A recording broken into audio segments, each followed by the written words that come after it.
Alam niyo mga ka-kitchenomics, food has always played a big role in my life. Diba? Today, partner, isi-share ko sa'yo at sa ating mga ka-kitchenomics ang tinuro pa ni Lola Floy. Lola Floy is the Lola of my husband. Pag namimiss namin siya at saka naku-homesick kami sa kanya, ito ang aming piniprepare. So, ang gagawin natin today ay chicken pochero. Una mong gagawin, mag-heat ka ng oil. Yes. Tapos, gigisa mo una yung sibuyas. Okay. Pero if you don't want na masunog yung bawang, so unahin nyo yung sibuyas. So, partner, na-mention mo kanina, itinuro to sa'yo ng lola ni Mitch. Partner, no? Yan na. Teka Sige. muna, ba-brown muna natin yung ating chicken. So, Sige. habang nilalagay ko yan, kukwento Okay. kita. First 5 years of our marriage, really, dun kami nakatira sa kanya. So, syempre, di ba, namimiss namin siya. Kasi talagang everyday, alam mo, partner, talagang pinaglulutuan niya kami. Wow, napaka-special Classic naman. food talaga. Ang lutong bahay, no? So, when we miss her, niluluto ko to. So yan Pag Yan. nakita mo ng brown on both sides, Ang chicken. yes, lagay na natin yung half Half ng ng patis patis. natin.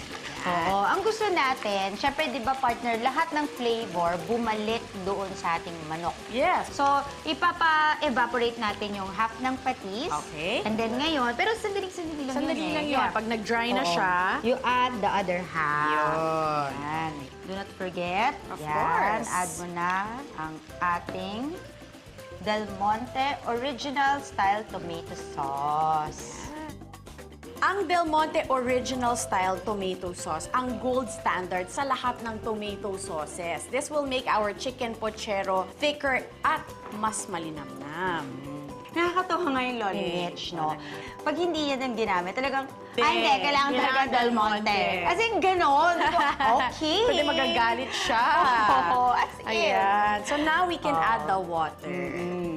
At this point, takpan na natin siya at pakuluan for 30 minutes. Partner, sa sobrang busy mo, buti nakakahanap ka pa ng time para gawin ito sa bahay. Ang importante kasi, partner, di ba? Kailangan meron kang meal plan. Isang tip ko sa mga ating mga kitchenomics sa Yes. paggawa ng meal plan, choose sila ng mga dishes na iba-ibang kulay. Para iba-ibang klase. Yes. Tapos, of course, iba-ibang meats. Pwedeng manok, minsan naman na pork. Di ba? So, Oo. iba-iba. So, kumukulo na siya. Okay. Nagsisimmer na siya ng mabuti. Okay, so halu-haluin mo konti, partner, di ba? Para hindi lang siya dumikit. Make sure. Chef, di ba tinuro mo sa akin, malalaman natin kapag luto na yung chicken, pag tinusok natin ng tinidor, flaky na siya o kaya Oo. nahihimay. Yes, diba? so yun yung tamang term para at least, di ba, ma-visualize nila. Yes. Yan, i-add na natin ang ating... Kamote. Yes. Make sure simmer nyo ulit ng 5 minutes under medium heat hanggang maluto. At kapag malambot na ang kamote, pwede na natin ilagay ang ating saba at ang ating pork and beans. Yes. Tapos, sisimmer natin siya uli for another 5 minutes. Yes.